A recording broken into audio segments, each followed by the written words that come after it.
ఏమి వేయించిన చేపలు అయితే చూడండి తినవాతనం చేతులుకుంటే కూరగాడ మేము ఇప్పుడు చేసింది వేపిన చేపలు చికెన్లాగా వేపినాం మళ్ళీ ఎమ్మటనే మళ్ళీ చేపల కూర వండుతున్నాం మళ్ళీ పులుసు పెట్టి చేపల కూర మళ్ళీ వేపుడు ముక్కలు చేపల కూర అన్నీ కలిపి తినబోతున్నాం ఇప్పుడు రాత్రికి. ఓకే అన్నం కూడా వండేసుకున్నాం రెడీ. మీరు ఎంతమంది తిన్నారో మాకు కూడా కామెంట్లు పెట్టండి. మీదేం కూర ఏంటి మాకు తెలియదు. మీరు కూడా అంతా చూపిస్తే మాకు కూడా చెప్తే మాకు కూడా తెలుస్తుంది.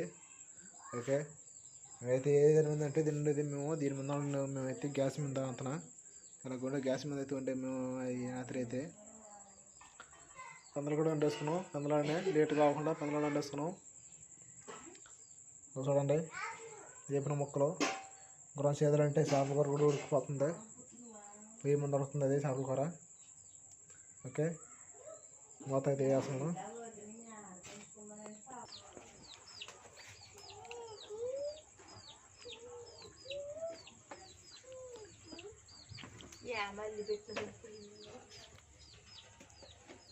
జనం కొందరికి యూట్యూబ్లో ఇంత కట్ట వస్తుందంట అది ఇంటికి రావాలంట నేను ఇంకో ఎట్ట పెడతా అనడం.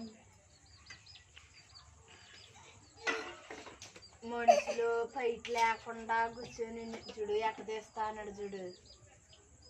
చాలా పనికి రారంట రాలా పాప ఇక్కడ చేరుకొని ఏం చేస్తుంటావు డబ్బులు అన్న పడవయ్యి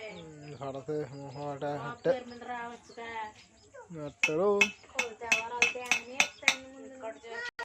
బాగా జలుబు చేసేస్తుంది నాకు. దాంట్లో గాని దిగినట్టు ఇంకా ఎత్తుకుంటుంది నాకు. నేను ఎన్నేడత్తా పిలుస్తుండ్రు మా ఆయన కూడా పనికి నేను అప్పుడు డబ్బులు వేస్తాను మా కాడ అసలు.